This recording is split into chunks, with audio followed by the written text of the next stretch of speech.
नमस्कार, स्वागत है आपका हमारे खास प्रोग्राम कोटा तैयार है में। मैं हूं आपके साथ ज्योति पुष्पेंद्र सिंह। कोटा तैयार है की सीरीज में हमने आपको कोचिंग की व्यवस्था दिखाई, हमने आपको क्लासरूम कितना तैयार है वो भी दिखाया, हमने फैकल्टी से भी आपको रूबरू करवाया। फैकल्टी भी बहुत एक्साइटेड है। और चलिए आज हम आपको हॉस्टल लिए चलते हैं और हॉस्टल की ग्राउंड पर देखेंगे कि कितनी तैयारियां की गई है। कोरोना गाइडलाइन को देखते हुए हॉस्टल आपके लिए कितना तैयार है, क्योंकि कहते हैं कि हॉस्टल लाइफ ज़िंदगी में एक बार ज़रूर जीनी चाहिए। और ये स्टेटमेंट मेरा नहीं है, किसी महापुरुष का भी नहीं है, बल्कि ये स्टेटमेंट हॉस्टल से निकलने वाले हर उस बच्चे का है जो हमेशा यही कहता है कि मैंने यहाँ से बहुत कुछ सीखा है। क्योंकि हॉस्टल घर से दूर घर जैसा होता है और हॉस्टल ही वो जगह है जो ज़िंदगी जीने के सही मायने में सलीके सिखा देती है। तो चलिए देर किस बात की, आज आपको हॉस्टल विजिट करवाते हैं और दिखाते हैं कि आपके लिए हॉस्टल कितना तैयार है। तो हॉस्टल के अंदर हम आ चुके हैं और यहाँ पर सेफ्टी प्रिकॉशंस का पूरा ख्याल रखा गया है। जैसे कि आप देख सकते हैं ये ऑटोमेटिक सैनिटाइजेशन की मशीन है। जैसे ही कोई एंटर होता है वो अपने हैंड सैनिटाइज कर सकता है और उसके बाद यहाँ पर प्रॉपर एक बंदा खड़ा रहता है जो कि थर्मल स्कैनिंग के लिए खड़ा रहता है।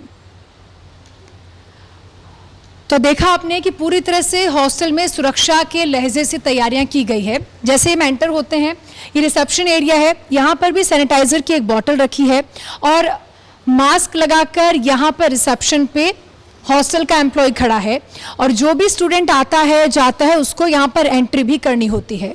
तो देखा आपने कि हॉस्टल तैयार है और इसी तरह की तैयारियों को हम आपको दिखाएंगे। और चलिए आपको हॉस्टल के अंदर लिए चलते हैं। तो फाइनली मैं हॉस्टल में मौजूद हूँ और मेरे आसपास जो आप देख रहे हैं वो स्टूडेंट्स हैं, क्योंकि कोटा पूरी तरह से तैयार है स्टूडेंट्स के वेलकम के लिए। और तैयारी आप देख सकते हैं, स्टूडेंट्स भी अपनी जिम्मेदारी निभा रहे हैं, सभी मास्क में मौजूद हैं। और चूंकि मेरे आसपास सभी लोग कोरोना गाइडलाइन को फॉलो कर रहे हैं, इसीलिए मैंने मास्क रिमूव किया है इनसे बात करने के लिए। और चलिए इनसे बात करेंगे और आपको बताएंगे कि कितने समय से ये यहाँ पर मौजूद हैं और देश के कौन से कोने से ये कोटा पहुँचे हैं अपने सपनों को लेकर, अपने सपनों को पूरा करने के लिए। तो शुरुआत करती हूँ मैं हर्षिता से। हर्षिता, कौन से स्टेट से आप आए हो और क्या बनना चाहते हो?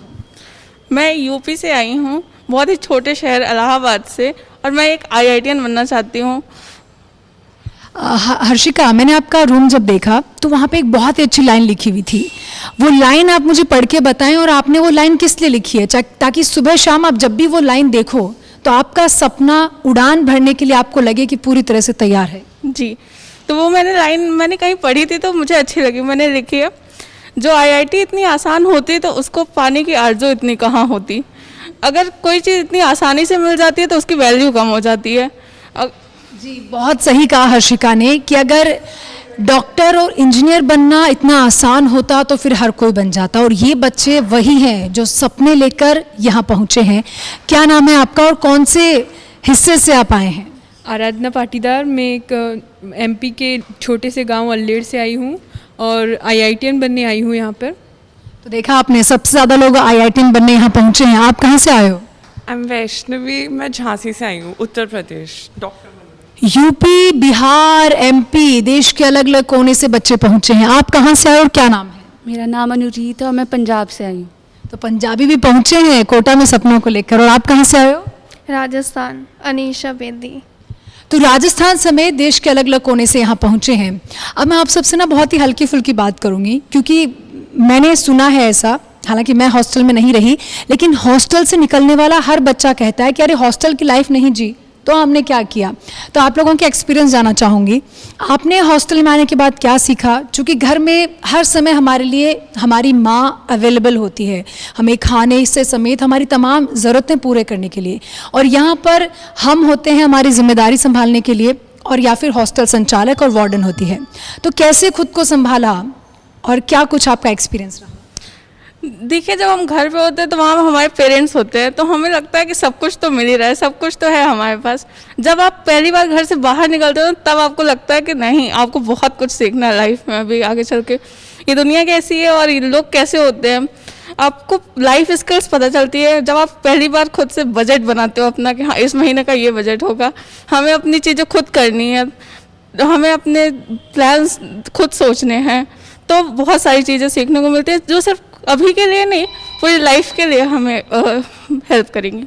इनकी बातों से भी आपको पता चल गया होगा कि कोटा पूरी तरह से आपके लिए तैयार है, बच्चे यहाँ पर आना शुरू हो चुके हैं। चलिए कुछ और स्टूडेंट मौजूद हैं, उनसे भी जान लेते हैं कितना टाइम हो चुका है, कब आप यहाँ आए हो और क्या सपना है और उसके लिए कैसे मेहनत कर रहे हो, क्या कुछ प्लान्स हैं? मैं जून में आई थी और सपना तो अभी 12th का एग्ज़ाम है तो देना है और पूरी जी जान से लगे हुए हैं, देखते हैं। अच्छा मैं जानना चाहूँगी क्योंकि हम पेरेंट्स से दूर होते हैं, हॉस्टल हमें घर जैसा फील देता है। वार्डन भले ही थोड़ा हिटलर वाली लगती होगी हमें क्योंकि रूल बहुत सारे होते हैं जो हमें फॉलो करने होते हैं, लेकिन जब मुसीबत आती है, जब हम बीमार हो जाते हैं तो वही वार्डन हमें एक माँ की तरह भी लगती है। कोई ऐसा अपना अनुभव जो आप बताना चाहो? नहीं, मैं वैसे यहाँ पे पहली बार ही आई हूँ, तो जैसे मेरे पास मैं आई थी तो मेरे पास बुक वगैरह नहीं थी पढ़ने के लिए, तो मैम ने मुझे हेल्प की दूसरों से बुक दिलवाने में, यहाँ पे कैसे रहते हैं वो सारा डिस्कस करने में। अच्छा एक चीज़ और, जब हमारा एडमिशन होता है तो जितना इम्पॉर्टेंट कोचिंग हमारे लिए होता है उतना इम्पॉर्टेंट हॉस्टल भी होता है क्योंकि वहाँ पे हमें 1 साल 2 साल रहना होता है। और जब वार्डन बैठ के बता रही होती है पेरेंट्स को कि ये नियम है, सुबह इतने बजे उठेंगे और रात को 10 बजे से पहले इन्हें घर आना होगा, तो कितने लोगों को लगा होगा कि अरे यह क्या रूल है, क्योंकि पेरेंट्स तो बहुत खुश हो जाते हैं ना कि चलो अच्छा है 8 बजे टाइम पे आ जाएंगे या फिर 10 बजे एक टाइम फिक्स कर दिया है ना, और लेकिन उस टाइम खुद को क्या लगता है कि अरे हम तो मस्ती करने आए थे, थोड़ा बहुत तो ब्रेक कर पाते। कुछ ऐसा एक्सपीरियंस? हाँ, थोड़ा तो लगता है, पर फिर लगता है कि अपना ड्रीम्स पूरा करना है तो सब फॉलो करना ही पड़ेगा। एग्जैक्टली, ड्रीम पूरा करना है तो सब कुछ फॉलो करना ही होगा। अच्छा, किसी का कोई ऐसा एक्सपीरियंस आप बताओगे, क्योंकि जब हम घर पे होते हैं तो एक तरह से हम हमारे घर के राजा होते हैं, हम हमारी मर्जी से मम्मा को बोल रहे हैं कि ये बना दो वो बना दो, लेकिन हॉस्टल में आकर खाने को लेकर कितने लोगों के नखरे कब तक रहे और वो नखरे कब खत्म हो गए कि अब तो भाई यही खाना है? कुछ ऐसा? जब पहली बार आए थे फर्स्ट हॉस्टल में, अब तो मेरा बहुत 2nd 3rd हॉस्टल है ये वाला, तो खाने में बहुत दिक्कत आई थी, लेकिन फिर कॉम्प्रोमाइज़ करना था, अपने लिए पढ़ना है, अपनी पढ़ाई करनी है, तो फिर एडजस्ट किया। और अब तो देखा आपने, जो बच्चों के नखरे होते हैं, मुझे आलू नहीं खाना, मुझे लौकी नहीं पसंद, मुझे बैंगन नहीं पसंद, उनके नखरे हॉस्टल में आके हो जाते हैं। यानी कि हॉस्टल लाइफ एक ऐसी लाइफ है जो ज़िंदगी जीने का हमें सही मायने में एक सलीका सिखा देती है, हमें लोगों को फेस करना सिखा देती है, हमें ज़िंदगी में स्ट्रगल करके अपने सपनों को हासिल करना सिखा देती है।